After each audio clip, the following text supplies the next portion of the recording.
Heading into the 2024 season, Texas was viewed as one of the favorites to win the national title. They were entering the first year in the SEC and coming off an appearance in the 4-team college football playoff. While they had to replace a bunch of starters, they returned quarterback Quinn Ewers and hoped to compete for the SEC championship in year one. While the SEC title game would not go their way, they still locked up the 5 seed for the college football playoff. This is the Road to the College Football Playoff Texas edition. But before we get into this, if you enjoy college football content like this, make sure to leave a like and subscribe. Also let me know your prediction for the final score of the Clemson vs. Texas game in the comment section below. This video is brought to you via Layup. Have you ever thought to yourself, I wish it was easier to motivate myself to save money? Now you can use your passion for sports as your motivation to save with Layup. Saving with Layup every week means you receive 3 picks daily and 21 picks over the week. The more picks that match, the more you win. And if you want to play for bigger prize pots, you just have to save more. Sign up with my link or QR code, use the referral code ETGYouTube, and play for a pot of $1 million each week for your first month, no strings attached. Join me and let your passion for sports be your motivation to save. Following the 2023 season that saw Texas finish year 12-2, losing in the semifinals of the college football playoff to Washington, there were high hopes that the Longhorns could be national title contenders heading into this year. They joined the SEC along with Oklahoma and were favorites to win the conference in year one as a member. They returned a stacked quarterback room with both Quinn Ewers, who was believed to be a future top 10 NFL draft pick, as well as Arch Manning. They lost their top 4 pass catchers from 2023, but added Isaiah Bond from Alabama, Silas Bolden from Oregon State, Matthew Golden from Houston, and tight end Amari Nightblack from Alabama via the transfer portal, so the unit was expected to be great. They returned Kelvin Banks at left tackle, who is projected to be a top NFL draft pick this coming spring, returned a veteran offensive line to protect Ewers. During the offseason, the running back room looked to be strong with CJ Baxter and Jaden Blue, but then Baxter would suffer a season-ending injury as they hoped Quintravian Wisner could step up as a redshirt freshman.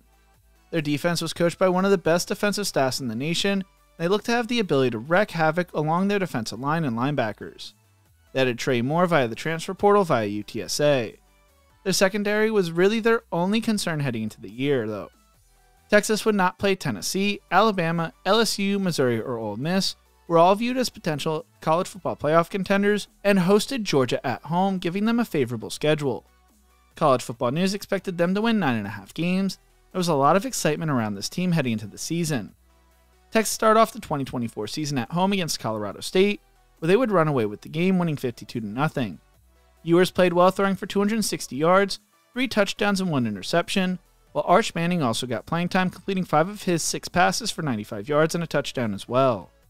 The Longhorns also rushed for 190 yards as well, which was a major question mark coming into the season this year. The defense would hold Colorado State under 200 yards on the game, and they would travel to the Big House to take on number 10 Michigan State in Week 2 in front of 111,170 fans. The Texas offense combined for 246 passing yards with 143 rushing yards to outgain the Wolverines 389-284. The Longhorns would jump out to a 24-3 lead at half and cruise to a 31-12 win, pulling off a major early season road win. The Longhorns were sitting as a top 3 team in the nation and returned home to take on UTSA. The Longhorns jumped out to a 28-7 lead heading into halftime. The Ewers would get hurt early in the game. The Longhorns would cruise to a 56-7 win, as Arch Manning threw for 223 yards and 4 touchdowns, while also rushing for a 67-yard touchdown on the ground. His 5 touchdowns were the most for a freshman since Colt McCoy did it against Baylor in 2006. Manning completed a pair of 50-plus touchdown passes to open up the third quarter with a 51-yard pass to Bond and 75-yard strike to Ryan Wingo. Ewers would miss the Louisiana Monroe game, but Arch would play well in the 51-3 win. Texas entered the game as the number 1 team in the nation and rolled behind their run game, rushing for 5 touchdowns on the ground and 239 yards. Blue had a career day with 25 rushes for 124 yards and 4 total touchdowns. In his first start of his career, Arch threw for 258 yards and 2 touchdowns. The defense played well, holding UL Monroe to 111 total yards, as Anthony Hill had a sack in his first career interception. They would then host Mississippi State to open up SEC play, still missing Ewers. They would cruise to a 35-13 win over the struggling Bulldogs behind Arch's 324 yards and 2 touchdowns, and he also added a rushing touchdown on the ground. Quintravian Wisner carried the ball 13 times for 88 yards. Longhorns outgained the Bulldogs 523 yards to 294 yards and went into their bye with a ton of momentum. Texas's next test would come against rival Oklahoma in Red River, and for the first time all season, Texas would trail in a game as they would go down 3-0 early but would have an offensive explosion with the return of Quinn Ewers, as they would score 34 unanswered points to beat Oklahoma 34-3. The Longhorns offense finished with 406 yards on the day against the 43rd ranked defense in the country, as the Texas defense would shut down the Oklahoma offense all day, holding the Sooners to 89 yards of total offense on the ground, averaging 2.3 yards per carry, and 237 yards on the day overall. This set up a huge matchup against Georgia, whose only loss of the season came in the Game of the Year candidate in Tuscaloosa against Alabama. Georgia would dominate this game from start to finish, taking a 23-0 lead into half, as Ewers would be benched in favor of Arch Manning, who also couldn't get anything going as well. This is the game where fans threw items on the field that reversed a call that led to Texas forcing a turnover on Georgia, though. Ewers would be put back into the game, leading Texas on 2 scoring drives that cut the Bulldogs' lead to 8 heading into the fourth quarter, but a touchdown run by Trevor Etienne shut the door on any Texas comeback, as the top 5 ranked Bulldogs would win 30-15. Although the Longhorns defense only allowed 283 yards on the day, forcing 3 interceptions on Beck, the offense would only total 259 yards, including 29 rushing yards on the ground, as Georgia sacked both Ewers and Manning 7 times combined. Texas would fall to number 5 in the polls, would travel to Nashville to take on Vanderbilt in their first SEC road matchup of the year. Texas would go down 7-0 early, but the Longhorns responded with a 9-play 75-yard drive, ending on a one-handed touchdown catch by Matthew Golden as Ewers completed all 8 of his passes on the drive. They would take a 21-10 lead into half, were held to 6 points in the second half, but the Vanderbilt comeback attempt would fall short as the Longhorns prevailed 27-24. They would go into their second bye week with a manageable schedule to close out the season. They would take on Florida, who was on their third-string quarterback, and cruise to a 49-17 win after going up 35-0 at half. They would outgain the Gators 562 yards to 329 yards and finish the day with 210 rushing yards on the ground. The Longhorns defense helped them win the turnover battle once again, forcing 3 turnovers on the day. They would then travel to Fayetteville to revive an old Big 12 rivalry against Arkansas, where once again the defense prevailed, forcing 2 turnovers, extending their forced turnover streak to 18 straight games going back to last year. Longhorns would stave off a late comeback by the Razorbacks and would win 20-10. They would then host Kentucky, where Wisner would have a breakout game, rushing for 158 yards and 2 touchdowns, while Blue finished with 96 yards and a touchdown on 15 carries. The Wildcats entered the game averaging 157.1 rushing yards per game, would be shut down by the defense, only getting 21 rushing yards on the ground as the Longhorns finished with 6 sacks and 8 tackles for loss.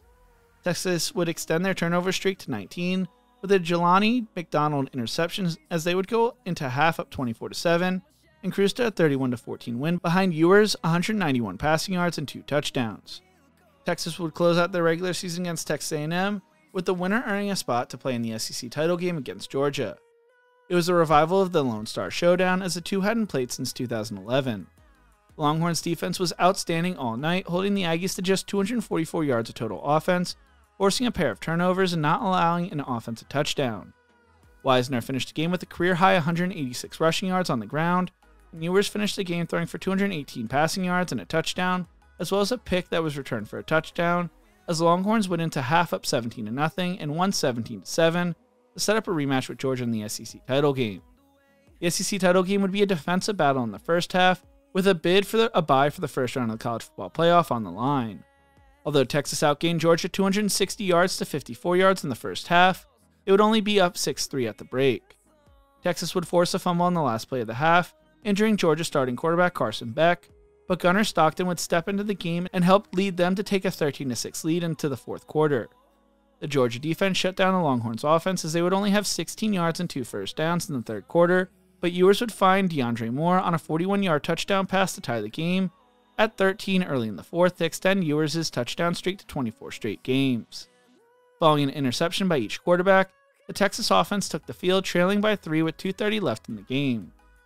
Texas should have been able to return the interception for a pick 6, but a missed block led to them kicking a 37-yard field goal as time expired to force overtime, with both teams sitting at 16 points apiece. Texas would only be able to get a field goal while Georgia scored a touchdown on their overtime drive to win the game 22-19 and lock up the first-round bye for the playoff. Texas now will host Clemson in Austin this coming week at 4 p.m. Eastern. The Longhorns are 11.5-point favorites heading to the game. Texas will need to get their run game going and need Ewers to step up if they want to go on a run in the college football playoff. What do you think? What is the final score of the Clemson-Texas game? Let me know in the comment section below. If you enjoyed this video, make sure to check out one of my other videos YouTube thinks you will love right here. Thank you so much for watching, and as always, remember to embrace the grind.